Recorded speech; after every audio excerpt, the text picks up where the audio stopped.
Sveiki nuostabų žiūrovai, šiandien esame Klaipėdos universiteto jachtoje Odisėja ir su mumis šios jachtos kapitonas Dainius Blaževičius. Sveiki. Ar galite supažindinti, kam ši jachta yra naudojama ir apskritai, kodėl universitetas nusprendė ją įsigyti ir naudoja? Na, visų pirma, jachta Odisėja tai yra pats mažiausias iš visų Klaipėdos laivyno laivų.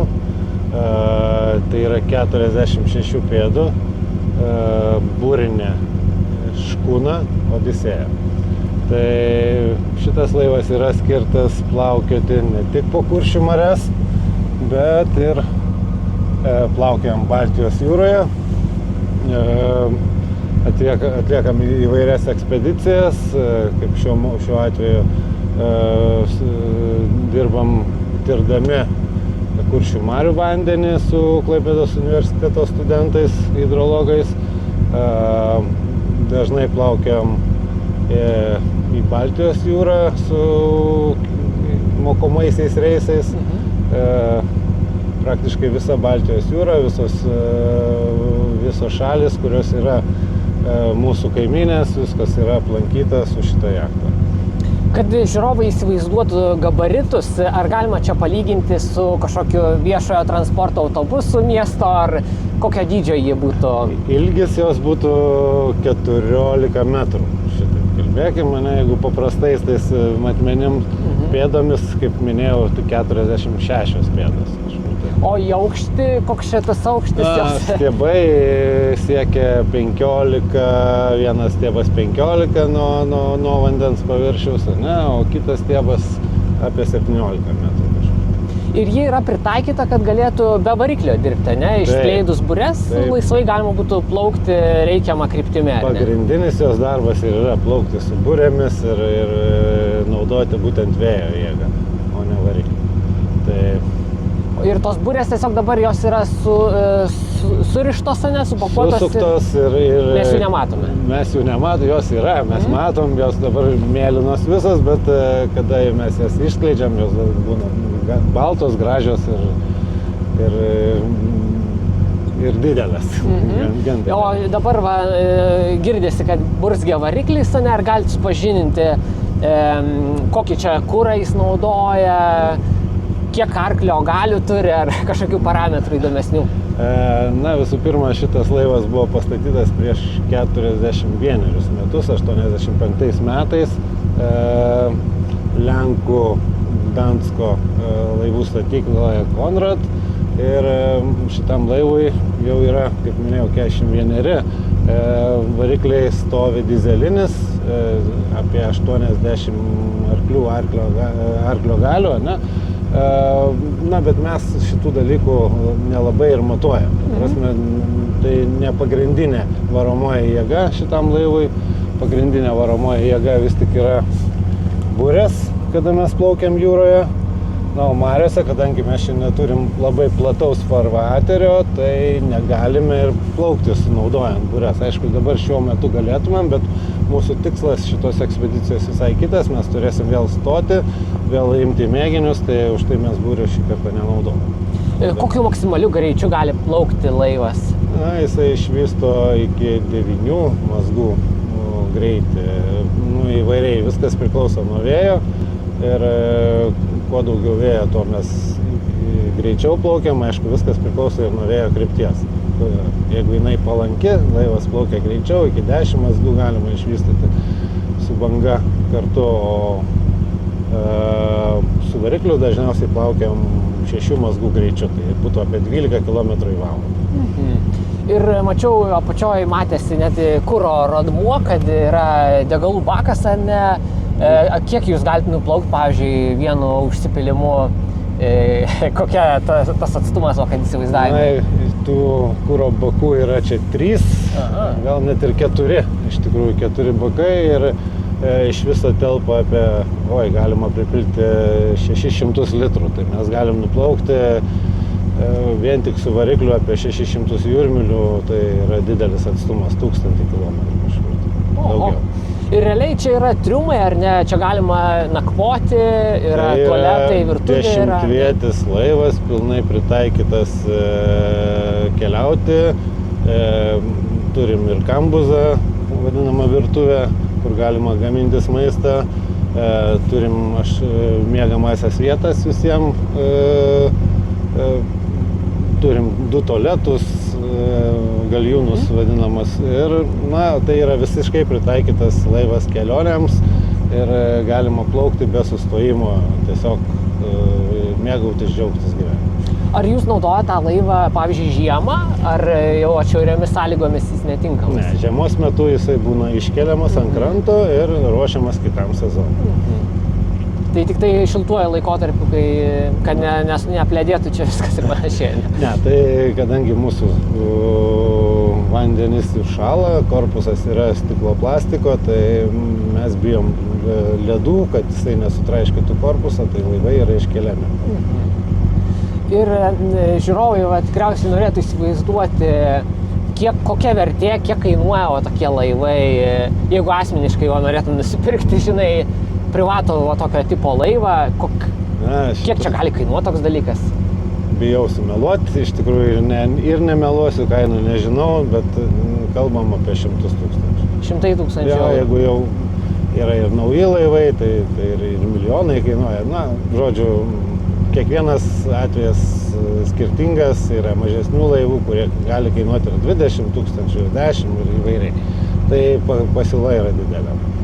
Dar įsivaizduoti, jeigu, pavyzdžiui, būtų koks nors prastas matomumas ir rūkas aplinkui ir nebūtų įmanoma įžiūrėti, kur čia tas krantas, kokios yra navigacijos priemonės, kaip jis orientuojasi, ar yra čia GPS ryšys tikriausiai ar ne? Yra ir GPS ryšys, ir AIS toks ryšys, kur mes matome kitus laivus plaukiančius, kurie irgi transliuoja save. Įrodo per šitą ryšį.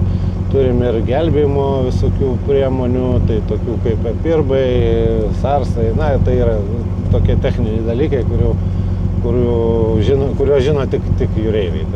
Tai, bet orientuojamės ir pagal ženklus, o kaip ir dabar priplaukinėjom, plaukiam į raudoną boją, po to plauksim į žalią boją, tai šitaip ir plaukiam. Yra nužymėtas tam tikras laivybos kelias, ar ne čia? Taip, tai saugus kelias laivams plaukti, vadinamas farvateriu, ir juo mes keliaujam, būtent čia.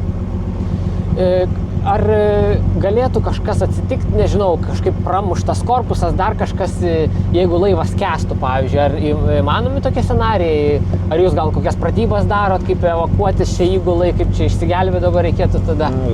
Taip, darom ir tas pratybas, kiekvieno reiso metu darom, visi pasiskirstom rolės, kas ką veiksime, būtent kas ką veiksime nelaimės atveju, iškritus žmogui.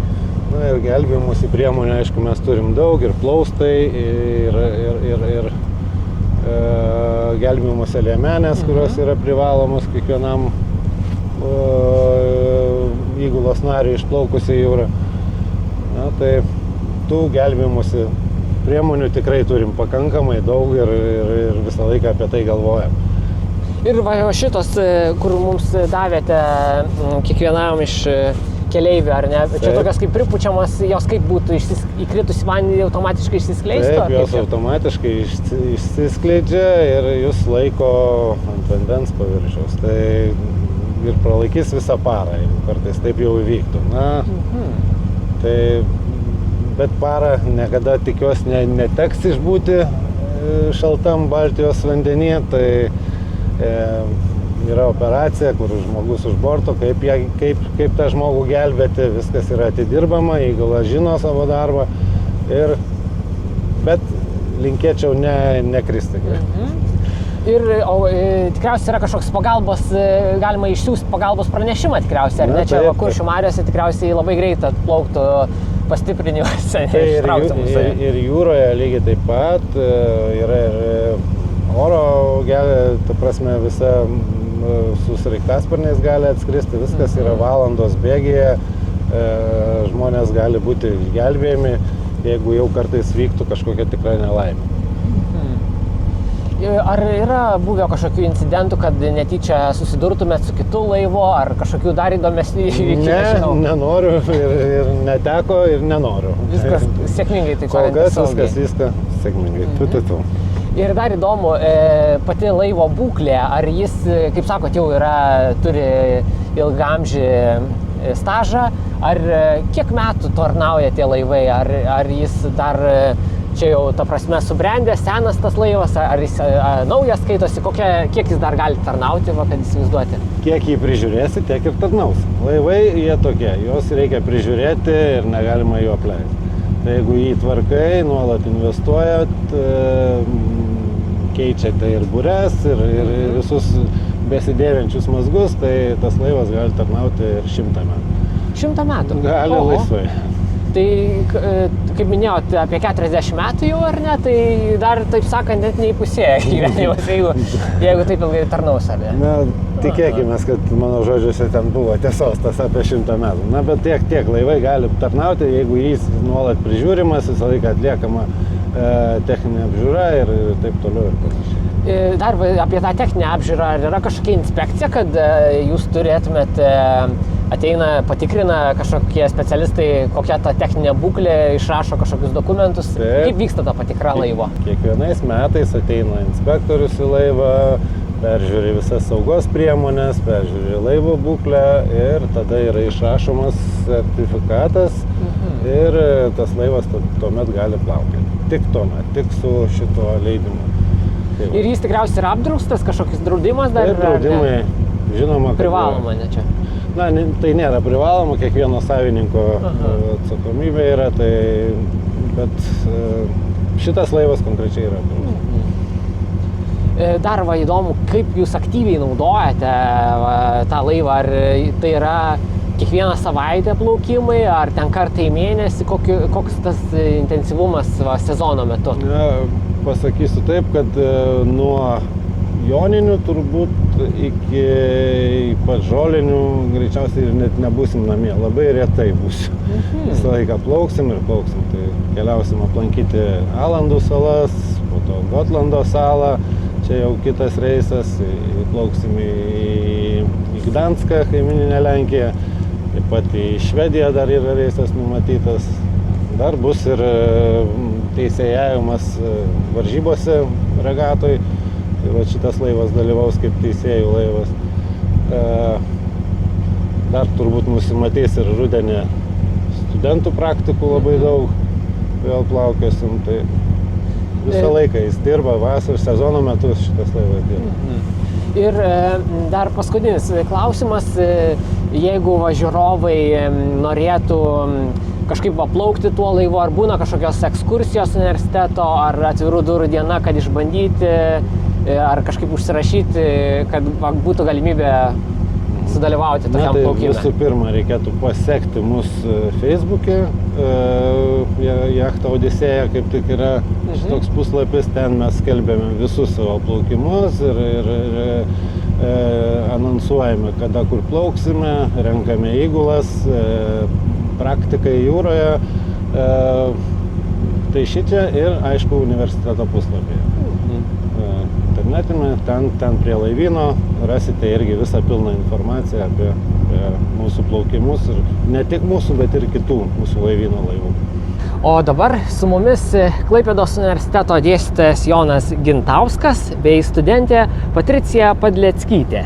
Ar galite supažindinti, kokius tyrimus šiandien mes atlikome, matėme ir kaip sekėsi? Tai tyrėme Kuršių marių vandenį, tai yra jo parametrus, druskingumą, ištirpusio deguonies koncentracijas, temperatūrą. Taip pat matavome vandens skaidrumą. Ir tai buvo studentų praktika, ar ne? Išmokti naudoti įrangą, tos procesus ištobulinti, tai yra mokymosi procesas tiesiog. Taip, tai šiaip tai yra gamtinės geografijos ir okeanografijos studentų okeanografijos praktika. Ir čia yra pirmoji okeanografijos praktikos dalis, šioks toks apšilimas, tai mes dėl to darėme Kuršių mariose. Ir vėliau mes plauksime į jūrą, bet apsiprasti prie laivo labai gerai yra Kuršių marios. Kokie pirmieji įspūdžiai, išbandžius ir atlikus tuos visus eksperimentus, bandymus, Kaip sekėsi? Šiaip visą tą įrangą mes naudojom ir ežeruose, tai su įranga jau šiek tiek buvom susipažinę, bet dabar išbandėm jūroje, tai jūroje šiek tiek kitokios sąlygos, bangos, vėjas, tai reikia prisitaikyti. Turėjai minti, kad išbandėm Kuršių mariose dabar, ne jūroje? Taip. Jau. Ir esmė yra tame, kad jūs ėmėt iš skirtingo gylio, ar ne? Tiesiog nuleidinėjot ten iš paviršiaus, iš metro gylio, iš dar giliau. Kodėl reikia iš skirtingų gylių imti tą patį vandenį? Atrodytų, jis tengi susimaišo. Kuršių mariose yra šiaip labai ypatingas vandens telkinys, kadangi jisai, angliškas terminas yra brackish water. Tai jisai yra nei surus, nei gėlas vanduo. Ir būtent yra labai įsisluoksniavimas to gėlo ir suraus vandens.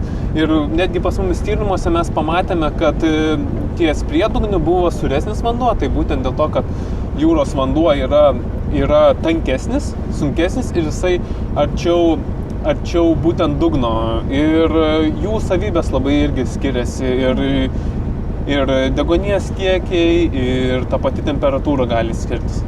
Tai realiai, nors mes esam Kuršių mariose ir dar toli tie jūros vartai, ar ne, bet vis tiek vanduo srūva, ar ne, ir teka jūrinis vanduo šaltas palei dugną labiau, ar ne, o šiltesnis iš upių atitekantis gėlas vanduo paviršium labiau, ar kaip jis sluoksniuojasi? Labai priklauso irgi nuo situacijos. Jeigu vyrauja vakarų vėjai, tai gali būti labai dideli druskingo vandens tekėjimai. Netgi 2024 metų lapkričio mėnesį buvo jūrinis vanduo aptiktas ties Ventės ragu. Tai yra vienas didžiausių turbūt tekėjimų per pastaruosius metus.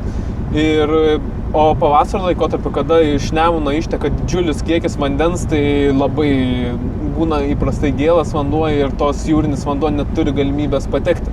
Tai iš tiesų tai priklausomai nuo sąlygų. Nėra taip, kad prie dugnyje bus surus, o paviršiuje bus gėlas. Tai keičiasi. Ar galite papasakoti, kaip vyko tas procesas visas, kad aiškiau ir ką jūs ten tiksliai matavot su tuo aparatu? Taip. Šiandien aparatas vadinasi batometras.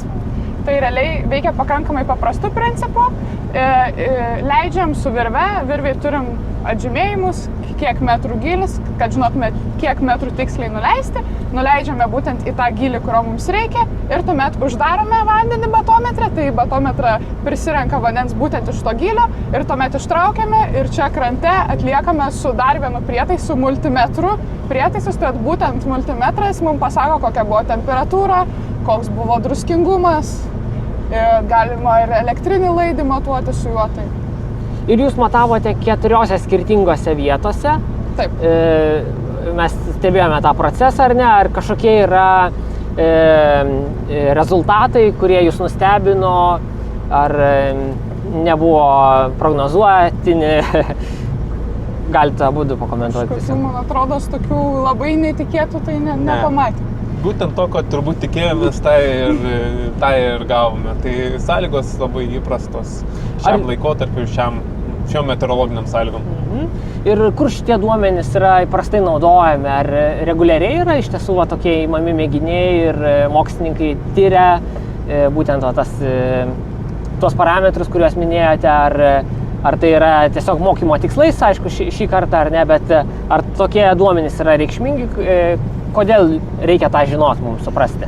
Taip, tai visų pirma, tikrai tai yra matuojami duomenys ir aplinkos apsaugos agentūra mokslinių laivų Vėjūnas lygiai taip pat renka kiekvieną mėnesį duomenys Kuršių mariose, taip pat ir studentai bendradarbiaujant su aplinkos apsaugos agentūra vyks tuo laivu ir pamatys, kaip aplinkos apsaugos agentūra vykdo tą tyrimą. Ir taip, Kuršių marios yra ir mokslininkų, galim sakyti, skersai išilgai ištirtos, bet vis dar tai yra aktualu ir šie būtent pakitimai kažkokie leidžia mums suprasti daugiau apie Kuršių marių būklę, kaip keičiasi jinai,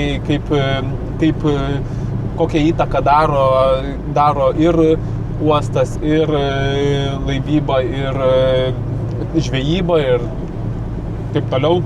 O tas, pavyzdžiui, deguonės parametras, ar jeigu yra daug deguonės vandenyje, ar tai yra gerai ar blogai, kaip juos vertinti, tuos rezultatus, kuriuos jūs matėte?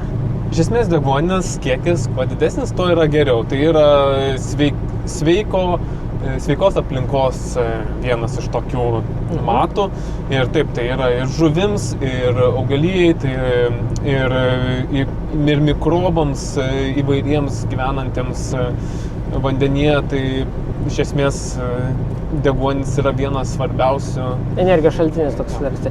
Ir jūs ką išmatavo, tai atitinka normas, ne? Taip. Viskas nėra jokių čia kažkokių kritinių situacijų, kad matytumėt, kad dūsta ten organizmai ar dar kažką. Ne, tikrai buvo Viskas gerai su deguonimi. Tai, ko tikėjomės, tai radom ir viskas. Kol kas su deguonimi bent jau šiuo metų laiku yra gerai. Ar jūs matuojate, pavyzdžiui, su studentais, pavyzdžiui, užterštumą, kažkokius kitus parametrus, ar planuojat tokias praktikas, ar ateityje, pavyzdžiui? Čia yra hidrologijos ir okeanografijos praktika, tai yra mes esam fizinių mokslų. Ir mes taršos kaip tokios nematuojame šiame kurse. Taip, tai ir bent jau hidrologų atveju tai nėra sanvė ir neplanuojam. Šiek tiek susipažįstam, gal kai turim aplinkos chemiją, tai per laboratorinius darbus šiek tiek susipažįstam, sakykime, su tarša pačia, kokia yra ta tarša vandenyje, bet mes jos patys netiriam. Ar principas būtų panašus, kad būtų įmami mėginiai iš skirtingo gylio ir tada tą vandenį galima būtų į kažkokius mėgintuvėlius supilstyti ir vežti į laboratoriją? Taip. Jos mes nerodėm, bet tas pats batometras, kurį bandėm, jis turi tokį kranelį. Ir tas kranelis paprastai irgi naudojamas, jeigu mes turime indus ir supilti tiksliai tą kiekį reikiamą vandens ir tada vežtis į laboratoriją, tirti tai ir chlorofilo koncentracijas, dumblių tam tikrų, planktono, fitoplanktono koncentracijas. Tai taip, tai daroma yra ir pas mumis jūros tyrimų institutas tai daro.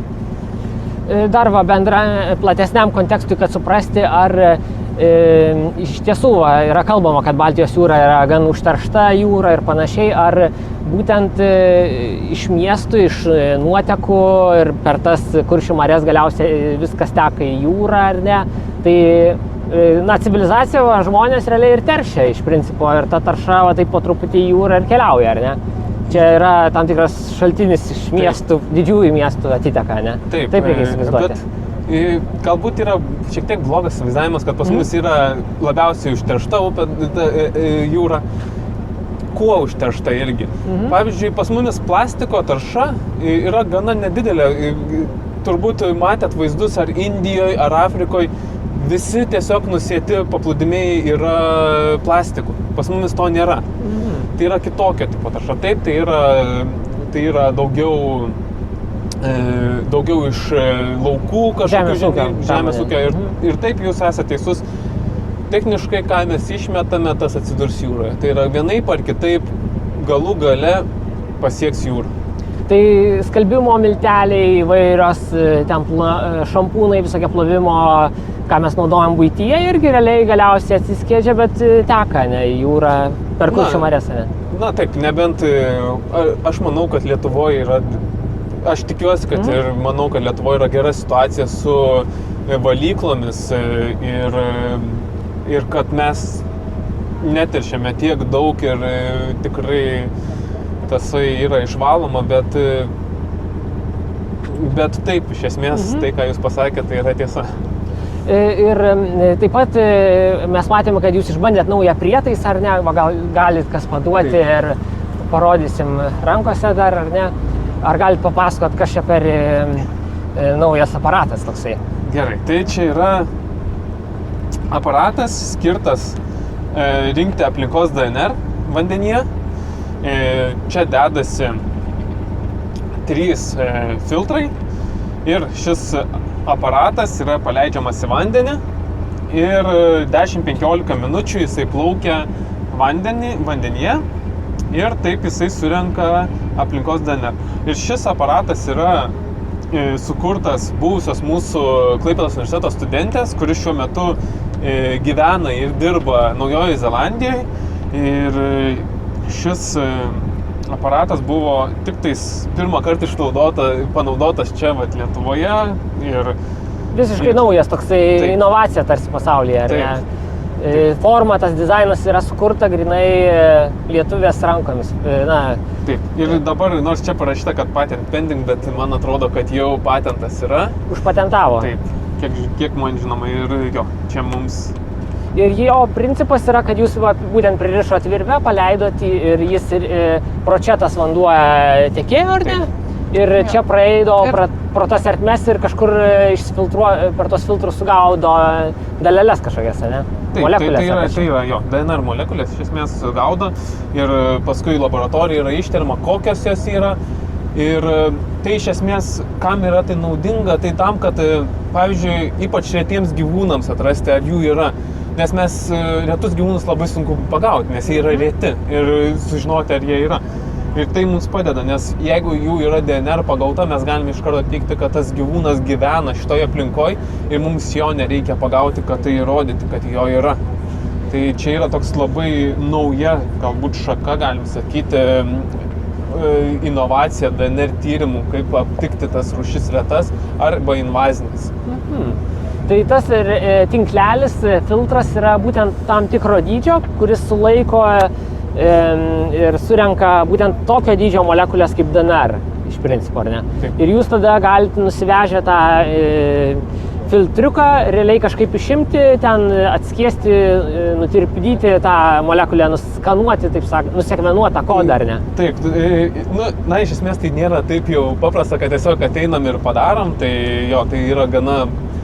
Tai nėra labai paprastas dalykas, tas DNR išskirti iš šito dalyko galų gale, bet trumpai sakant taip, parsivežam, padarom, bet tai yra daug sudėtingesnis procesas. O jeigu eina kažkokie šiaip smėlio drumzlės nuo dugno ten, ar dumbliai, ar dar kažkokios kitos dalelės, tai jos praeina kiaurai, tas filtras būtent yra specializuotas būtent DNR šitiem. Na, kažkiek bet kokiu atveju nusės, mes negalim šito išvengti turbūt, bet tai nedarys įtakos kažkokios. O iš kur ta DNR atsiranda vandenyje? Ar čia yra žuvusių organizmų likučiai kažkokie, ar sveiki organizmai kažkaip, seilės tiesiog ten, pavyzdžiui, kūno skysčiai kažkokie, kraujas, nežinau, kažkas to turi tas daleles, ne? Taip, tai nuo tų pačių išmatų iki paprasčiausių gleivių, kurios irgi turi DNR. Tai yra... Aišku, čia koncentracija būtų labai maža tam vandenyje, atsiskiedžia viskas, ne, bet jūs, kad ir iš nedidelės tos dalelės, galėtumėt kažkokią, galbūt atrasti kažką vis dėlto, ne? Tikėkimės. Ir tie nusekvenuoti DNR kodai, juos galima būtų lyginti su kažkokiam duomenų bazėm, ne užsienio, kokios kitos rūšys, nežinau, Baltijos regione čia egzistuoja, ar iš kažkur kitur ateina ir taip nustatyti, kad va, čia yra iš kažkur toli, va, jau atradom ir Lietuvoje. Tokia idėja, ne? Taip.